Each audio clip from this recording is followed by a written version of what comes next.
Now we're going to move to the third element of the person-centered journey. So remember, we've already made it clear that this is not about just a plan, that it's a journey and it's constantly unfolding.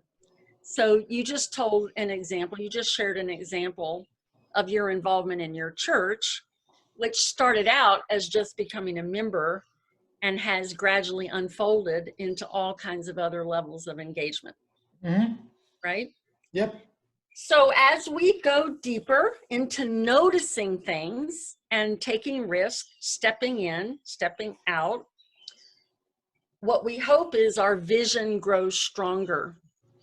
And so in any person-centered journey, there is a vision part of it. And we want to make time and space for people to name their vision, give it voice, and have other people support the beginning to kind of fill in the edges and the possibilities around that vision, right?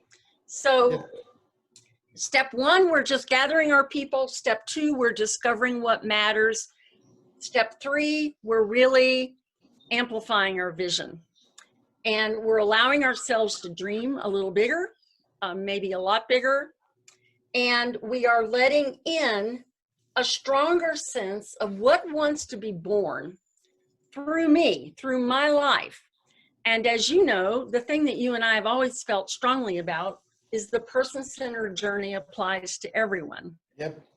We never doubt that there's a contribution for every single person to make, especially when we start at a younger age. And I say that because you and I also both know that as people move through their life and no one is supporting their vision and no one is strengthening their vision, oftentimes people lose hope. They lose the sense that more is possible.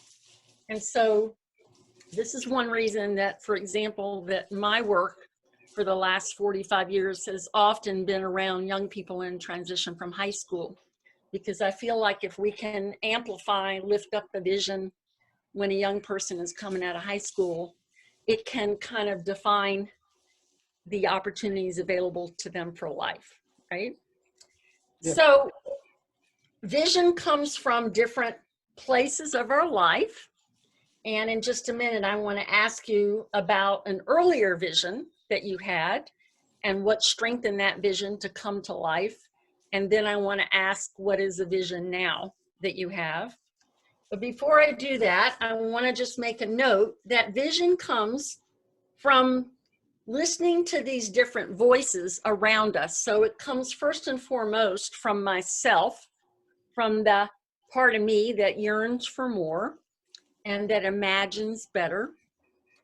And it comes from my people, the people around me who are supportive and encouraging and bring in ideas and possibilities, as long as they don't beat us up with those ideas, right? Yeah. It comes from our mentors and allies. And for example, you're a hugely important mentor to thousands of people at this point. And you have also benefited from mentors and allies. It comes from the place we live in, the neighborhood and the town that we live in, and what matters, for example, in Buffalo. Buffalo's been in a renaissance for these last number of years. So there have been all kinds of initiatives that are meaningful to people in Buffalo. And then finally, for now anyway, it respects that we do, in fact, have a higher power, however we think about it, but there is a force that wants something greater for us, right? There is an energy that is on our side, if you will, you know, an angel in our ear, a force that wants us to stay true to our vision and take the next step. And so these forces kind of breathe life into us at the vision stage. So you tell us, share with us a vision that maybe seemed overwhelming or unlikely in the beginning, but now you've seen it come to life. It's just the way I started working for the system and the way the system always told me when I started my professional career, you're lucky to have a job.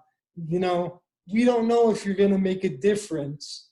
But from that statement, I took it upon myself to figure out what I wanted my difference to be, not what the system told me. I want to just add, knowing you for this long time, that there have been some really rough chapters in that journey, right? There have been some times when it just really felt like you had your place, you had the job, you had your role in the system, you were doing everything in your power to raise that voice, to express your concerns, and you still felt like it wasn't, nothing was shifting, right? Yep, yep.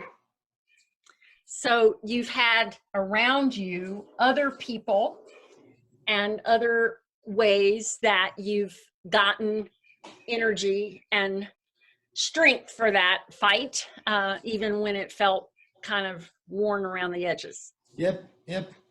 Yeah. Okay, so tell us a little bit now about, you already have said some parts of it, like really being a leader in the self-advocacy, the Sannies, but tell us a little bit more about what your vision is right now for your work and for your purpose. Just to share with everybody, it's okay to have that voice that's inside you and to let it out. And the only thing you can be told is no, but you can work with a no and make it a yes for you. Whatever that yes is. It could be as simple as wanting a different sandwich for lunch. Instead of having the same old sandwich for days on end, if you want a bologna sandwich, say you want a bologna sandwich. All right, and what do you have to say to people who feel really beat down, who feel, because I know, and you know, we both know a lot of people who've expressed a vision. For example, I can think of a lot of people I know over the years who've really wanted to move into their own place, and yet they are still pretty stuck in a residence or a situation that they don't want to be in anymore. Now, you've had the fortune to be in your own place for quite some time. Yeah. But what do you say to people when they just feel like they just are giving up on that vision because they've said it and it's not going anywhere and no one's paying enough attention? Remember, you have that support, you have that flashlight or that light inside you. Just let it shine. Don't let anybody extinguish it, because it's yours and it belongs to you and only you. And that's what I always tell people. Okay, and if they get into a really dark place, it's okay for them to call you, right? Yep.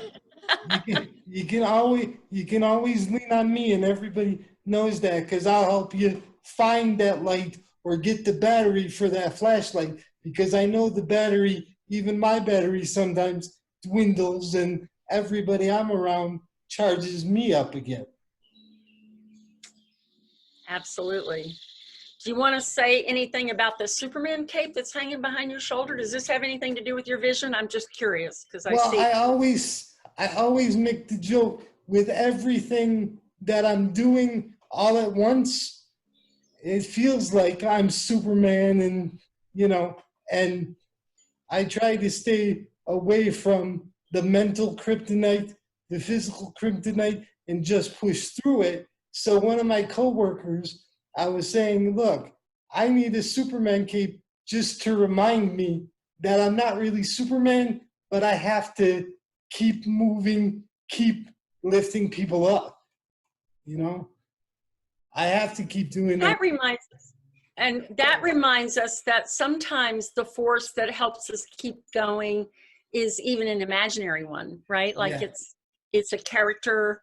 It's a warrior. It's someone who is not even alive, right? For me, for example, Martin Luther King has been that force for change for me.